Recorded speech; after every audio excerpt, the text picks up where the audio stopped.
queridos. Bom dia. A maravilhosa graça do nosso Senhor Jesus seja conosco nessa manhã. E depois de um momento como esse, apresentado dessa forma, ter um momento de oração como esse, para o privilégio de pregar a palavra de Deus, se torna ainda mais intenso e relevante. Eu louvo a Deus por nessa manhã estar aqui ao lado de vocês, irmãos, a quem eu tenho o privilégio de conhecer, outros de rever, como é o caso do pastor MV, do Marcelo. Eu louvo a Deus pela oportunidade. De fato, o pastor de vocês, tanto o pastor MV como o pastor André, são pessoas especiais na minha vida particular, não somente porque lá na igreja, lá em Rio Rio, o pastor André tem uma longa história lá com a gente, é um referencial para nós, de alguém levantado pelo Senhor, para fazer a obra do Senhor, mas também o pastor MV, a nossa história se cruzou lá nos anos de 2009, 2010, só para que os irmãos saibam da fraternidade dele, eu era adolescente, assim, brincadeira da parte. Eu estava no início da minha juventude e eu tinha 2 anos de convertido. E o Senhor tinha me colocado como um privilégio de trabalhar com os adolescentes e o MV, então, da equipe dos jovens da metade da estrada. O jovem na estrada ministrou ali, a nossa amizade começou, mas com um arrombamento, e assim continuou, até que veio o Rio de Janeiro, nosso caminho se cruzaram na cabeça do Deus. Pastor, eu louvo a Deus por ter você como um amigo, como alguém que, no início da minha caminhada cristã, foi um exemplo de alguém que se dedicava à pregação da palavra, a fazer a diferença na vida de tantas pessoas. Eu louvo a Deus. O privilégio de estar aqui agora, abrindo a palavra, pregando com você. Naquela época, o sonho de seminário era um sonho ainda distante do início da faculdade. Meus pais me orientaram a não marcar a faculdade para o seminário, que pesava no meu coração. Então, 10 anos depois foi que eu fui concluir o seminário, então coisa densa. Mas eu não vim aqui para falar da minha história para viver, eu vim aqui para pregar a palavra de Deus. Eu quero abrir com você o texto bíblico de Tito, carta de Paulo a Tito. Nós vamos ler o capítulo 2, versículos 11 até o 15. Tito, capítulo 2, versículos 11 a 15. Eu imagino que não vai ser projetado, mas eu imagino que você tenha a sua Bíblia. E eu quero convidar você para acompanhar a leitura comigo. Tito, capítulo 2, 11 a 15. Diz assim a palavra de Deus. Porquanto a graça de Deus se manifestou salvadora a todos os homens, educando-nos para que, renegadas a impiedade e as paixões mundanas, vivamos no presente século sensata, justa e piedosamente, aguardando a bendita esperança e a manifestação da glória do nosso grande Deus e Salvador Cristo Jesus, o qual a si mesmo se deu por nós, a fim de remir-nos de toda a iniquidade e purificar para si mesmo um povo exclusivamente seu, zeloso de boas obras. Dize estas coisas, exorta e repreende também com toda a autoridade. Ninguém te despreza. Quem é você? Talvez essa seja uma pergunta que você está cansado de responder. Eu sou fulano, marido de fulano, ou esposa de alguém, mãe ou pai de alguém, avó de alguém. Eu faço isso na minha vida, eu faço aquilo outro, eu tenho tantos anos, minha jornada é assim. Quem é você? A gente vive um período, um momento, no qual não há uma crise de identidade instaurada. A identidade tem ruído por terra. Temos homens que não são mais homens, mulheres que se dizem não mais mulheres, pessoas de idade que se dizem pessoas de outra idade. Nós temos uma crise generalizada. Mas a gente tem que achar que o nosso tempo é muito pior que o outro. Que essa crise de identidade é uma marca desse tempo e, na verdade, a gente vai perceber que essa crise, para responder a pergunta quem é você, a humanidade tem estudado. Cuidado com isso, não é de agora. No complexo período da história brasileira, vocês vão se lembrar, muitos de vocês, na década de 1970, Raul Seixas compõe uma música que viria a representar uma ideia para responder a pergunta: quem é você? E certamente você sabe alguns versos de Metamorfose Ambulante. Eu prefiro ser essa metamorfose ambulante do que ter aquela velha opinião formada sobre tudo.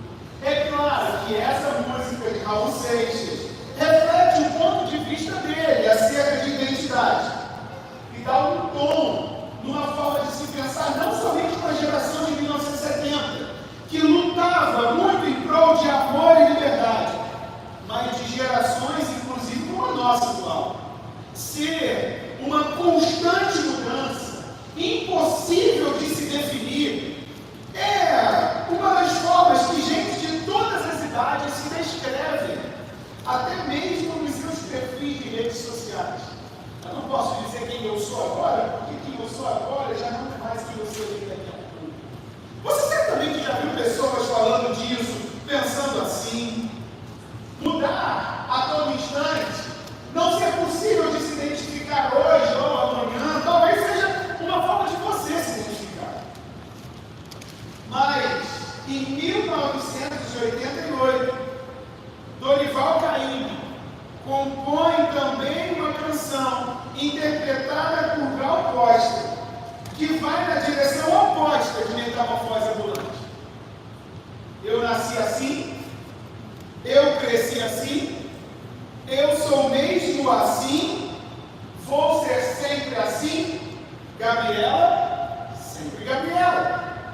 Quem é você? Eu te pergunto novamente. O que forma a sua identidade? É uma impossibilidade de definição?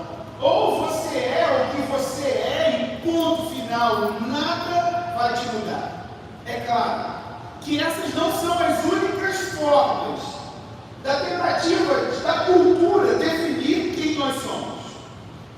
Existe uma real necessidade nossa, enquanto seres humanos, de entender quem nós somos nesse mundo criado. Existe. Nós precisamos pensar sobre isso. Nós precisamos pensar quem nós somos, por que nós fazemos o que nós fazemos, para onde nós vamos. Essa é uma real necessidade do ser humano. O ser humano está ausente de identidade. Não porque tem muitas possibilidades de se pensar por aí, metamorfose ambulante, Gabriela, sempre Gabriela, e tantas outras coisas. Não é por causa da quantidade de possibilidades.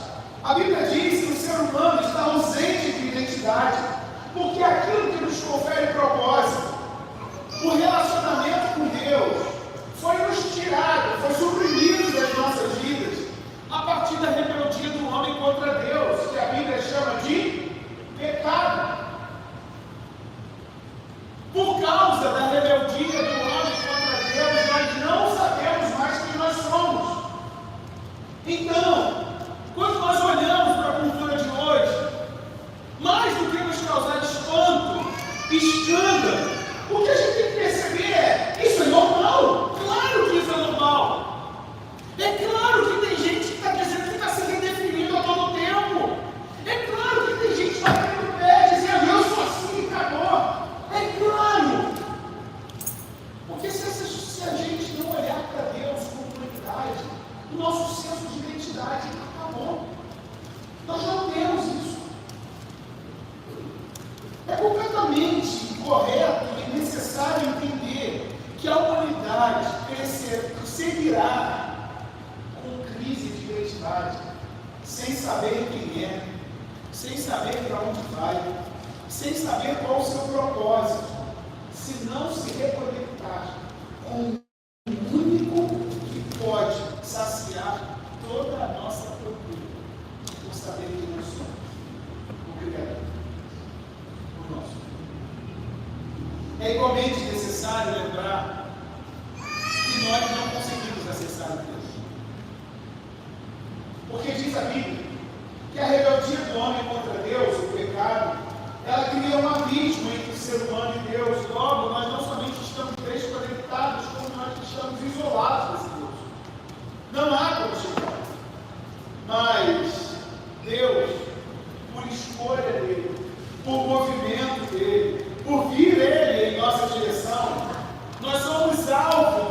favor e da sua graça.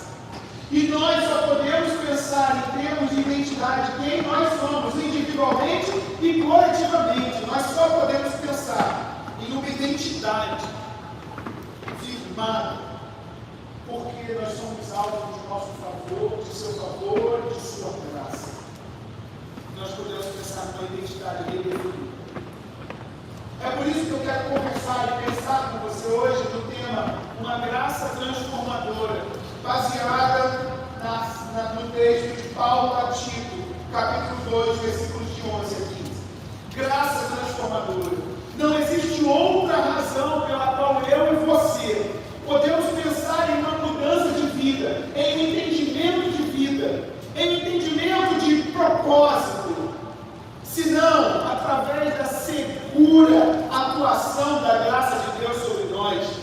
Nós podemos até tentar reproduzir pensamentos como os de Raul Seixas, de Dorival Caymmi, e nos entregar ao escuro da indefinição e tentarmos ser uma metamorfose ambulante. A gente pode até tentar, sem saber o que nós seremos amanhã. Talvez a gente vai ser aceito pela nossa cultura, que segue esse padrão de aceitação, mas nós jamais seremos saciados pelo nosso anseio de identidade. Tentar nos redefinir a todo tempo jamais vai satisfazer a nossa perdição em termos de concluir. Nós não sabemos quem nós somos. Não sabemos. E é por isso que nós precisamos da graça de Deus. E graça é o que a Bíblia chama daquilo que nós recebemos sem merecer. Nós recebemos a graça não porque a gente fez algo legal, não porque a gente é muito bonzinho, não porque a gente está aqui na igreja domingo de manhã cansado depois de sair daqui da festa de ontem tarde. Não é por isso que nós somos alvo da graça de Deus. Nós somos alvo da graça de Deus porque mesmo sem merecer, Deus alcança a gente com um favor especial. É o favor de Deus derramado sobre homens e mulheres como eu e você, perdidos, que não sabem quem são, que não merecem o que recebem, que não têm a capacidade de mudar os nossos comportamentos.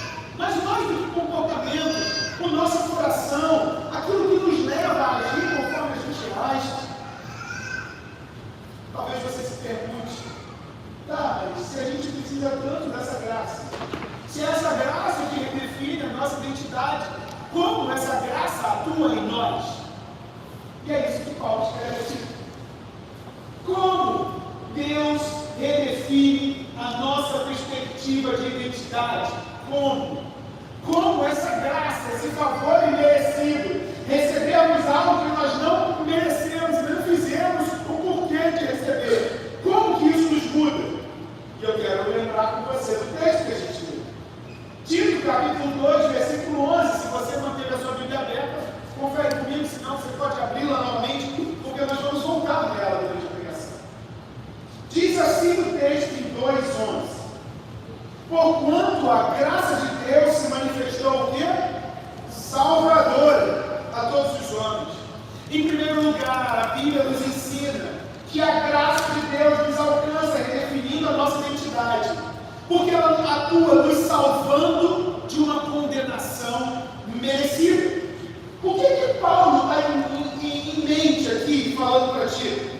É que nós, enquanto seres humanos, que buscamos entender quem nós somos, nós não estamos perdidos buscando entender quem nós somos à toa.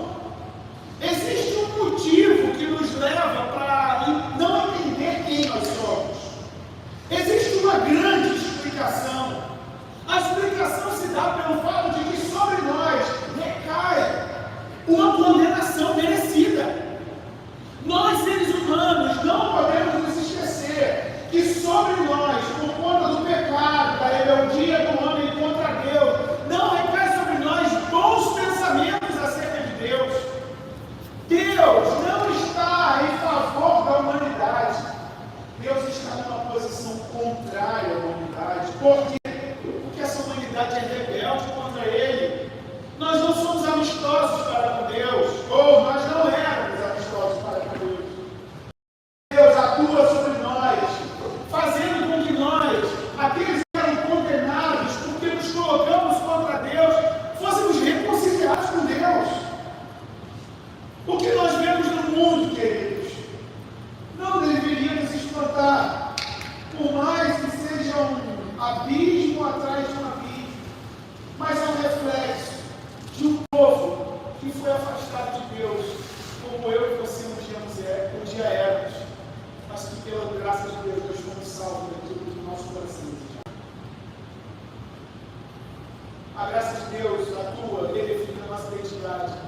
nos salvando de uma condenação vencida. Se você quer entender quem você é diante dessa boa criação, perceba que você não é um rebelde, você é alguém reconciliado. E que se não fosse pela graça do Senhor, nós seríamos piores do que as piores das pessoas que nós conhecemos e ouvimos falar.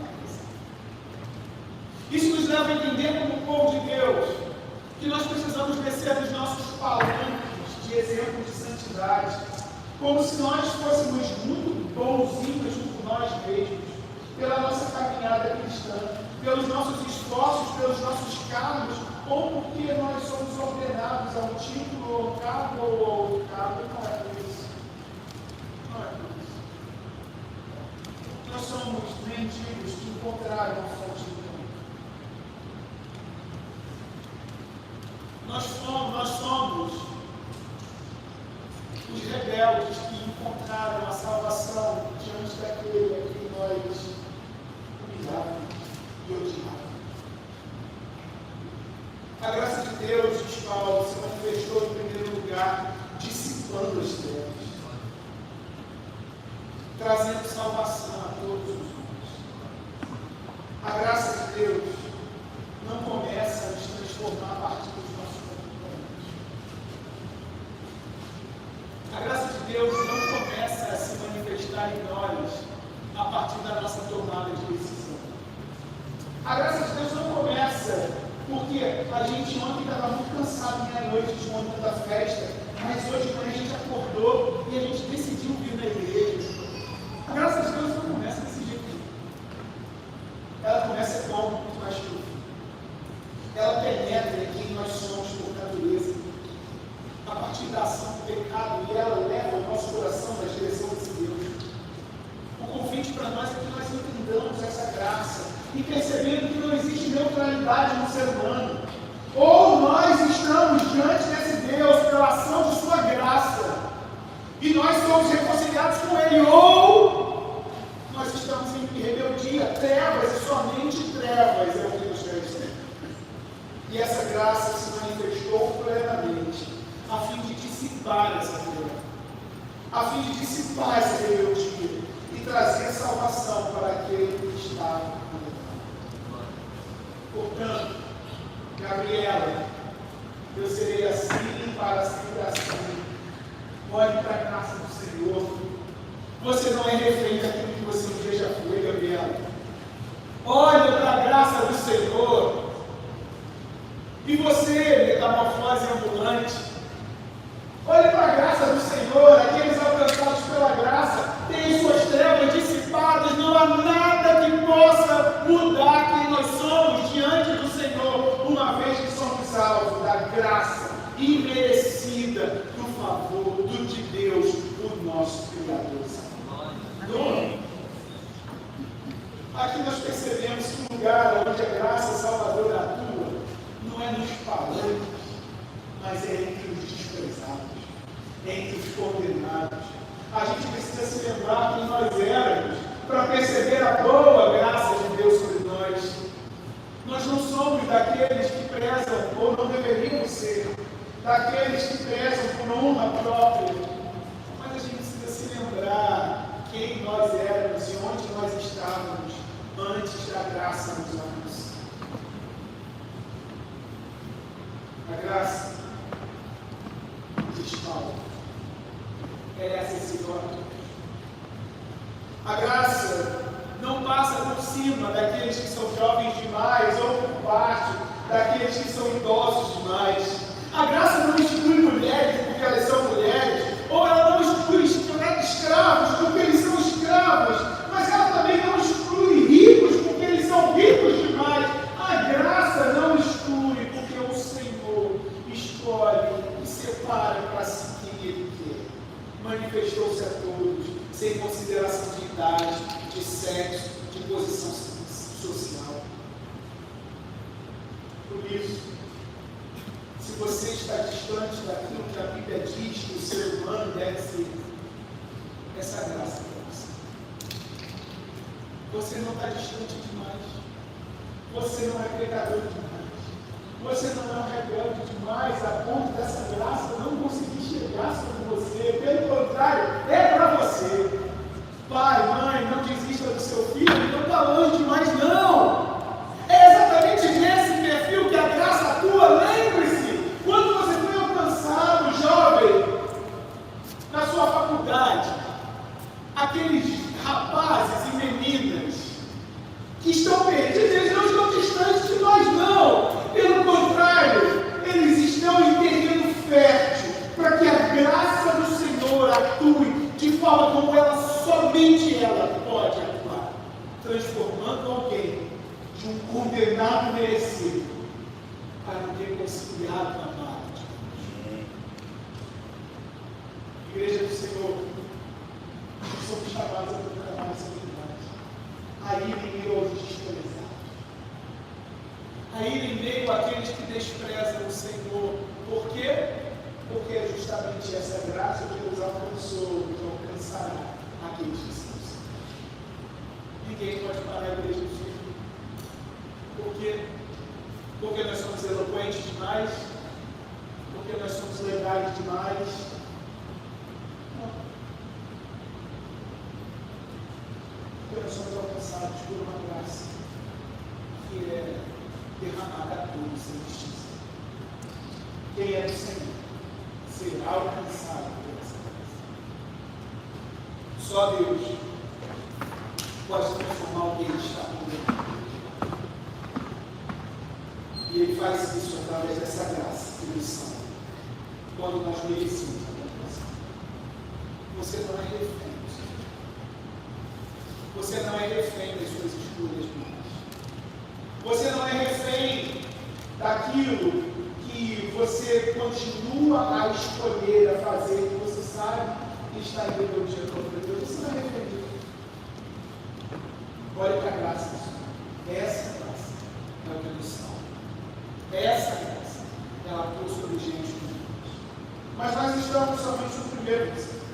Eu continuo a perguntar como essa graça continua a atuar sobre nós, trazendo salvação a quem tem condenação merecida. E aí também você pode pensar que não é só isso. É só assim que a graça atua, te salvando de uma condenação merecida? É só isso? Sim e não. Sim, porque isso é suficiente para que nós voltemos a Deus, mas não. Porque esse é apenas o primeiro passo de uma transformação geral que a graça faz em nossa vida. Olha o versículo 12. O versículo 12 diz assim: essa graça que atua salvando, também educando-nos para que, renegadas a impiedade e as paixões mundanas, vivamos no presente século sensata, justa e piedosamente. Paulo, em segundo lugar, nos diz que a graça nos educa diante das mentiras difundidas no mundo. A graça não somente salva, mas a ação de Deus sobre o seu povo também educa. E quando Paulo usa essa expressão educa, ele usa uma expressão que aponta para o mesmo teor que o substantivo que nós conhecemos como pedagogo. Um pedagogo. A ação de Deus sobre os seus filhos, ele não somente salva, mas ele educa. Ele é alguém que conduz as crianças passo a passo na direção daquilo que o Senhor tem para nós. A graça, de forma amorosa, conduz e guia os seus. Ele não precipita as coisas com uma confusão. Ela gradualmente vai trabalhando no coração e na mente daquele que foi salvo, daquele que quem agora é diante de Cristo. O propósito dessa ação de Deus é fazer com o povo que seja a cada dia mais parecido com Ele. Como a palavra de Deus alcança o seu povo desde o Antigo Testamento, sejam santos, porque eu sou santo. É assim que Deus atua sobre o seu povo, portanto, nós em Cristo identidade, nós não somos aqueles que dizem eu sou assim mesmo, esse é o meu jeito. Esse é o meu jeito, bateu, levou. Esse é o meu jeito, mexeu com as minhas coisas, vai tomar. Não.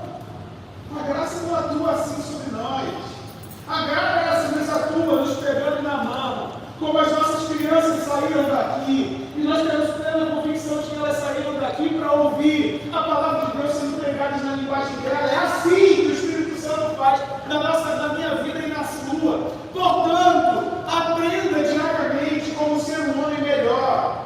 Aprenda diariamente como obedecer mais o Senhor, homem. Como ser um profissional melhor. Como ser um marido melhor. Como dar a vida pela sua esposa a cada dia. Não entrando na frente de uma bala somente, mas se cansando para que ela descanse. Para dividindo as tarefas árduas com ela. Fazendo 2, 3, 4 jornadas para que ela fique melhor. É assim, homem, que nós somos conduzidos diariamente diante do Senhor. É dizendo não a conversas imorais no nosso trabalho. É dizendo não a grupos de WhatsApp que compartilham notícias ruins, informações ruins que vão nos levar a pecar. É assim, homem. Como um pedagogo que está do nosso lado, nos conduzindo para aquilo que o Senhor quer. Mas é assim também, homem. É assim que o Senhor faz, nos conduzindo, tornando-nos mais tolerantes, ajudando-nos com sabedoria. É assim. Nos fazendo continuar a confiar na ação dele sobre a nossa casa. É assim, Pai, é assim, Filho, é assim. Isso também é aplicável a nós, crentes, há muito tempo. Isso tem a ver com nós olharmos com paciência e compaixão diante dos mais novos na família. Se a graça atua como um pedagogo, como um educador, a gente precisa se lembrar que os novos crentes, eles não têm tanto conhecimento como aqueles que têm 30 anos de igreja. Se eles falarem palavrão, às vezes eles não são palavrão. E a gente não precisa dizer, ei, irmão, o que é isso? O pedagogo vai ensinar. Às vezes, o guarda-roupa está cheio de vestimentas que não são compatíveis com alguém que é certo Senhor. Mas por quê? Porque eles estão. O convite é para que a gente olhe com graça, com mais profundidade. Isso nos deve entender que aqueles que estão alunos da igreja, eles não estão formados na escola desse pedagogo. Nós ainda somos carentes de graça. Crente há anos de igreja podem muito ser tentados numa crise de Gabriel. Eu sou há 50 anos dessa igreja e eu sou assim. Eu estou há 20 anos na liderança desse ministério e ninguém vai ser assim. Não é dessa forma que se conduz a vida cristã. Porque como a graça funciona, ela me salva, né? Mas ela também me salva. Lembre-se que a graça que te salvou te ensinou tanta coisa, ainda há de ensinar a você até Cristo. Mas o versículo 13 continua. Como que a graça nos atua? Atua sobre nós. Ela nos salva de uma condenação merecida, ela educa-nos diante das mentiras difundidas no mundo.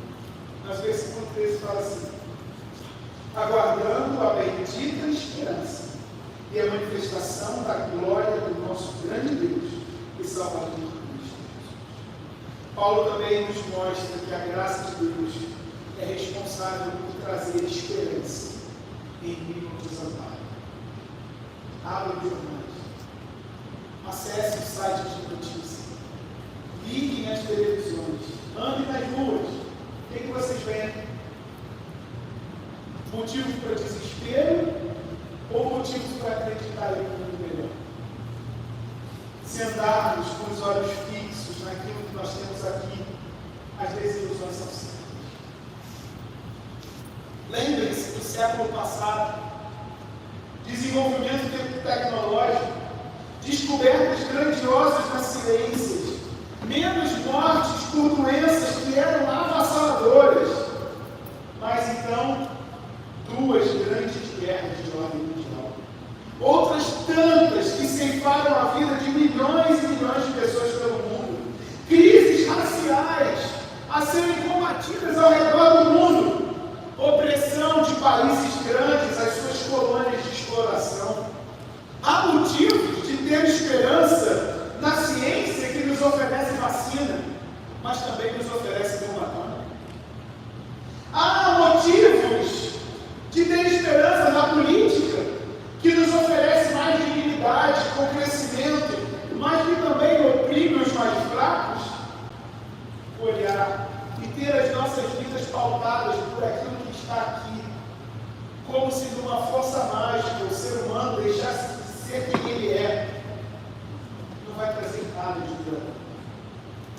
Mas a graça de Deus nos educa, a fim de que nós vivamos vidas consagradas, enquanto aguardamos a bendita esperança da aparição em glória do nosso Deus e Salvador Cristo Jesus. Isso diz ao mundo que se um dia a humanidade viu o próprio Deus na pessoa de Jesus Cristo, dessa humanidade voltará.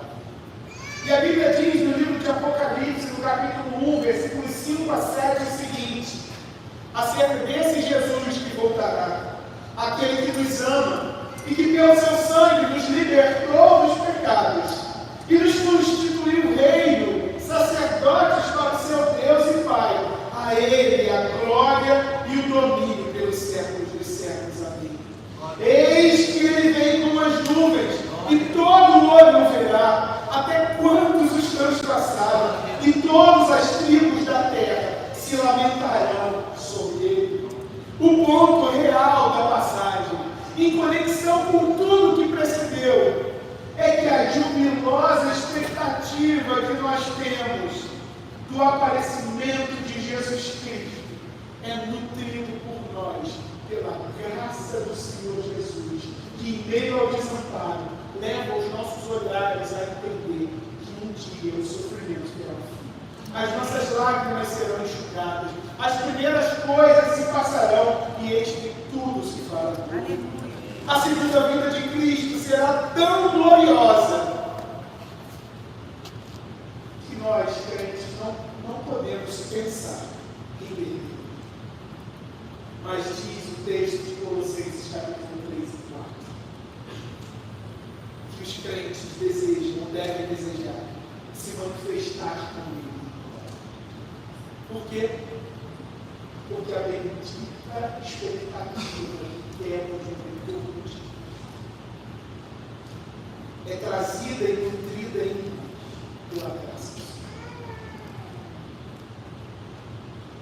A graça nos dá motivos para mim. Eu não sei como você está nesse momento. Se você não tem perspectiva de vida, do porquê continuar, se o desespero bateu na sua porta, se o abandono bateu, se o luto bateu, eu não sei como você está. Mas o convite que a Bíblia nos dá é que a graça que salva e educa também é a graça que dá motivo. É a graça que nos faz olhar para um dia glorioso de virá, no qual todo joelho há de se dobrar, toda língua há de proclamar que há um Deus sobre nós. E esse Deus é justo e cumpre as suas palavras, e Ele virá, e todo o olho o verá. E então nós habitaremos para sempre o lado dele, o teu choro terá. A sua vida não se limita à luta que você passa hoje. Que a graça do Senhor te conduza a essa expectativa da vida. Amém. Mas o texto termina. E no capítulo, versículo 14, ele diz o seguinte: o qual a si mesmo se deu por nós, a fim de quê? Remir-nos de toda iniquidade e purificar para si mesmo um povo exclusivamente seu, zeloso de boas. Jesus, o Cristo, o motivo da nossa esperança, ao vir ao mundo pela primeira vez, Ele se deu a si mesmo por nós, para um objetivo. Não foi para nos fazer felizes. Ele se deu por nós para nos redimir de toda iniquidade e purificar para si mesmo um povo. Para que diz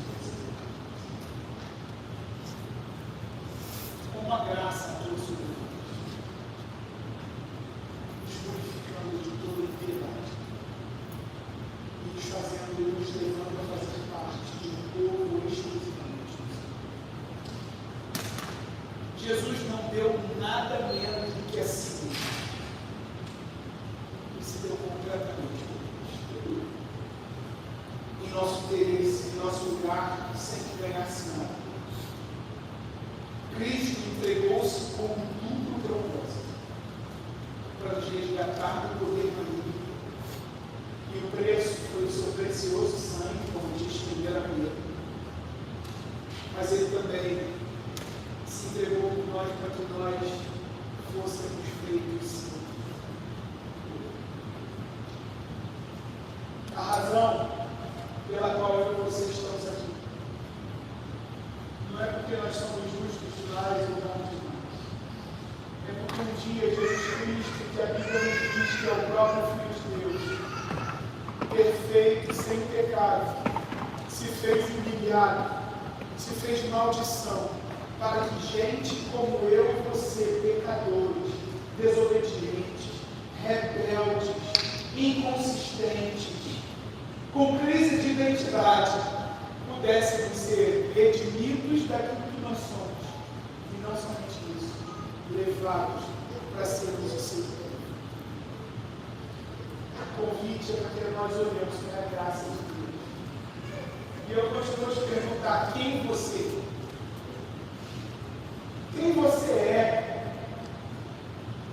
Como vai ser o seu dia de amanhã, interpretando esse papel que você é? Quem você é? Marido, mulher, esposa, pai, mãe, profissional, empresário, médico, advogado, vendedor. Quem você é? O convite que a Bíblia nos dá essa manhã é para que nós entendamos, primeiro, de termos um nome, unidade, cônjuge, mais profundo que isso. A graça de Deus se manifesta sobre a vida daqueles que são filhos. E a razão pela qual todo membro da família cristã deve viver uma vida de autodomínio, de justiça e de piedade, seguindo os caminhos de Deus, é porque a graça de Deus em Cristo Jesus penetra em nossas trevas morais e espirituais e traz salvação. É que essa graça também educa a gente como um grande pedagogo que vai nos afastando diante das mentiras. Mas que essa graça também nos prepara de forma eficaz para que nós olhemos a verdadeira esperança pela qual nós ansiamos. Mas que por fim, ela nos purifica de totalmente, redimindo a gente de toda desobediência, para que nós sejamos um só de Deus. Quem você é? A graça te transforma. Renda-se a essa graça. Você jovem de igreja, ou você com muitos anos de igreja, renda-se a essa graça. E fique a identidade de Cristo te deu na cruz do Calvário. Amém.